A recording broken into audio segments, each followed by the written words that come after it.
చూడండి friends, Kuwait వాళ్ళకి పప్పుతోటి కందిపప్పుతోటి soup అన్నమాట. ఎలా చేస్తామనేది చూసేద్దాం. Welcome to my channel friends. బాగున్నారా ఫ్రెండ్స్? మీరంతా బాగుండాలని మనస్ఫూర్తిగా కోరుకుంటున్నాను. ఓకే ఫ్రెండ్స్, చూడండి.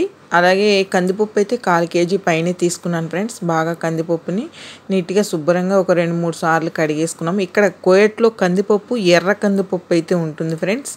అది శుభ్రంగా కడుక్కోవాలి. కడిగేసి తొందరగా అయితే ఉడికిపోతుంది ఫ్రెండ్స్. మన ఇండియా లెక్క కాదు ఈ కందిపప్పు అనేది. ఇప్పుడు ఈ కందిపప్పు తోటి సూప్ అయితే చేస్తున్నాను ఫ్రెండ్స్.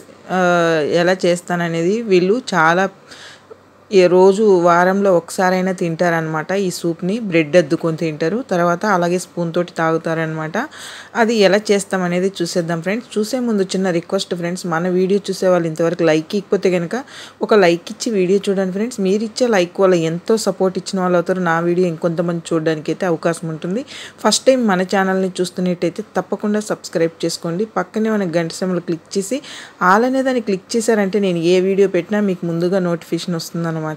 ఓకే ఫ్రెండ్స్, మీరు ఇచ్చే లైక్ వల్ల చాలా సపోర్ట్ ఇచ్చిన వాళ్ళతో నా వీడియో ఇంకొంచెం ముందుకు వెళ్తుంది. చూడండి ఫ్రెండ్స్, క్యారెట్ అయితే ఒకటి పెద్దది తీసుకున్నాను. అలాగే పచ్చిమిరపకాయలు అయితే ఒక 3 తీసుకున్నాను. తెల్లగడ్డలు అయితే ఒక పెద్ద గడ్డ తీసుకున్నాను, 20 పాయలు దాకా ఉన్నాయి. టమాటాలు అయితే ఒక 4 టమాటాలు తీసుకున్నాను. ఆనియన్స్ అయితే 2 ఆనియన్స్ కట్ చేశాను. అన్నీ ఇప్పుడు దాంట్లో వేసేసాను అనమాట. రుచికి సరిపడంత రాళ్ళుప్పు కూడా అందులో వేస్తున్నాను. పచ్చిమిరపకాయలు కూడా వేసేస్తున్నాను. అన్నీ శుభ్రంగా కడిగి కట్ చేసేసి వేసేసాను అనమాట. ఇప్పుడైతే స్టవ్ మీద పెట్టేస్తున్నాను. ఇప్పుడు నీళ్ళు అయితే వేద్దాము. పప్పు బాగా ఉడకాలన్నమాట. రుచికి సరిపడంత ఉప్పు కూడా రాళ్ళు ఉప్పు అయితే వేసేసాను కదా. ఇంకా వాటర్ వేసేసి ఆ పప్పును బాగా ఉడకనిద్దాం ఫ్రెండ్స్. పసుపు అయితే వేద్దాము. పసుపు వేసేసి ఇంకా ఏమీ వేసేది ఏం లేదు ఫ్రెండ్స్. అవి బాగా ఉడికిపోతే అప్పుడైతే కనుక మిక్సీ పట్టుకోవాలి చల్లారాక. ఇప్పుడైతే మూత పెట్టేస్తాము, ఉడకనిద్దాం ఫస్ట్. చూడండి ఫ్రెండ్స్, పప్పు అయితే ఉడికిపోయింది. ఇప్పుడైతే దీన్ని మనం చల్లారబెట్టి మిక్సీకి అయితే పట్టుకోవాలి. ఇలా చాలా ఇష్టంగా తింటారు ఫ్రెండ్స్. చాలా బాగుంటుంది అనేసి అన్నారు. నేనైతే తినలేదు. వాళ్ళైతే వారంలో ఒకసారైనా తింటారనమాట. అలాగా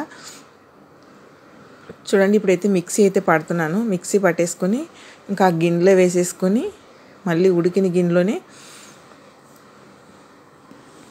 మొత్తం పట్టేసుకుంటున్నాను అన్నమాట.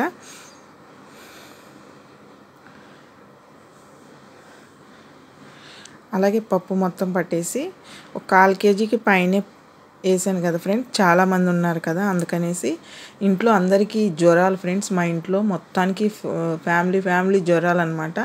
ఇది నైట్ డిన్నర్కి అనమాట. బ్రెడ్ ఆ సూప్ తింటామన్నారు, అందుకని ఇది చేస్తున్నాను అనమాట. చూడండి, ఇప్పుడు స్టవ్ మీద అయితే పెట్టి బాగా ఉడుకుతుంది కదా ఫ్రెండ్స్. చూడండి ఎలా ఉడుకుతుందో. ఇంకా పలసగానే ఉంటుంది ఫ్రెండ్స్, ఎందుకంటే వాళ్ళు స్పూన్తో తాగడానికి. చూసారా, అలాగా ఒక్కొక్కరికి ఒక్కొక్క కప్పు నిండా పోసి అలాగా బ్రెడ్ ముక్కలు వేడి చేసి పెట్టేస్తే అద్దుకొని తింటారు అనమాట. చూసారు కదా ఫ్రెండ్స్, మన వీడియో ఎలా అనిపించింది తప్పకుండా కామెంట్ అయితే చేయండి. కోయేట్ కుకింగ్ వీడియోస్ చూడాలంటే మన ఛానల్ని సబ్స్క్రైబ్